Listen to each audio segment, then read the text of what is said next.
Hello and welcome back to the Crown Yourself podcast, the special Friday only listener, only audio, only OG podcasters who are not like watching this on YouTube as much as I love my YouTube. This is for the OG fans. And I just wanted to bring this podcast to you in a very real moment. And I say this because I have been put on a pedestal a lot.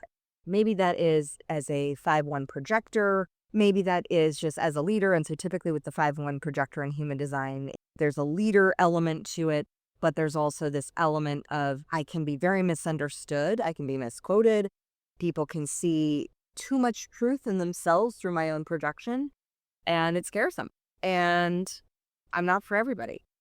And I think that that's the thing is I am naturally an intense person. And people who are not ready for that level of intensity don't really stay in my world very long. But it's also an intensity because it's being able to have the capacity, an intensity that comes from being able to have the capacity to hold the dark with the light. Now, I've been open to some degree on social media and whatnot about going through postpartum depression and postpartum anxiety. And I am that weird person who is, I didn't know, I'm now on my third child. And I never had any midwife, and I've worked with all holistic practitioners, but it wasn't until my last child that my midwife said, oh, studies show that women can experience postpartum depression and anxiety 12 to 16 weeks after. In fact, a good majority of women do. However, our medical system, be it what it is, supports women for the first 6 weeks. And if it doesn't show up within the first 6 weeks, well, then it must not be postpartum. However, what I've recognized as a correlation, and this is not to go off on a tangent on the medical system or the postpartum care or the maternal care in the United States or in the world, quite frankly, but this is to bring light to the mothers who have silently struggled. And I know that when my postpartum hit in both my previous two childbearing, child rearing experiences, it was dark and it was hard, especially with my first. It was hard. I had the holy trinity of all of the things. It was an initiation, and the spiritual side of postpartum is not fully taught. And in that space, I saw that my head can go to some dark places, like dark places. Never at the danger of my children, but at the danger of myself. And I have been in many situations in my life where I have had depression and suicidal ideations. And I have learned to navigate that voice.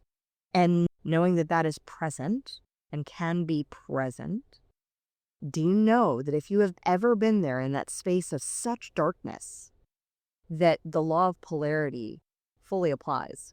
And what the law of polarity, it's one of the laws of the universe. It states that there is just with the amount of darkness, there is light. Our brains are wired to focus on the darkness, what we fear, what we need to avoid, all the things that scare us in order to survive. However, law of polarity means that because there is that much darkness, whatever you see that is dark, it means that you actually have a capacity to hold that much light. And it wasn't until I was listening to a podcast with David Goggins on the Andrew Huberman podcast, and I had just recently seen David Goggins speak live at the Aspire conference. And in hearing him on this podcast talk about how he's still, as so accomplished as he is in all the fields, doing ultra endurance, athlete, Navy, SEAL, like just scaled the ranks in the military and just a phenomenal, badass human being. That experience, I've been looking at him and also the power of motherhood. Now, it's equated that the pain of childbirth, and while I don't call it pain, I do call it pressure, but that amount of labor pains is equivalent to breaking 20 ribs.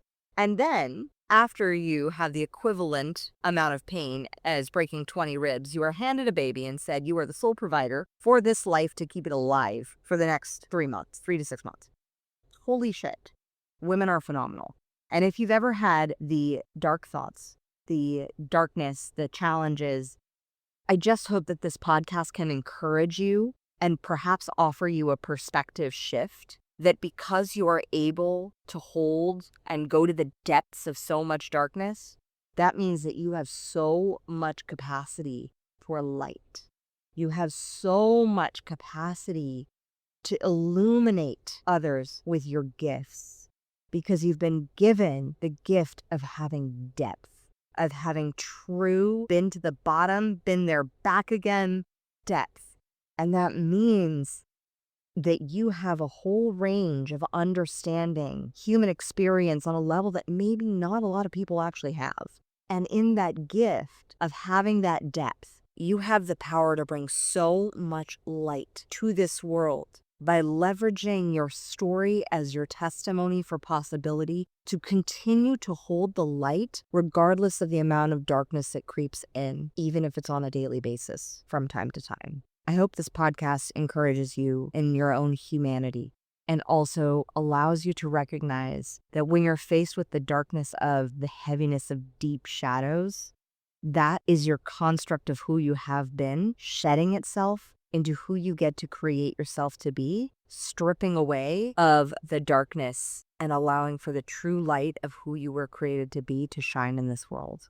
As always, my fellow sovereigns, own your throne, mind your business, because your reign is now. Thank you so much for tuning in today. If what you heard resonated with you, be sure to subscribe and start creating a bigger impact now by sharing this with a friend. Just by doing that one simple act of kindness, you are creating a royal ripple to support more people in their sovereignty.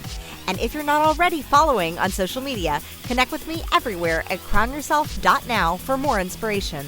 I am so excited to connect with you in the next episode. And in the meantime, go out there and create a body, business, and life that rules. Because today, you crown yourself.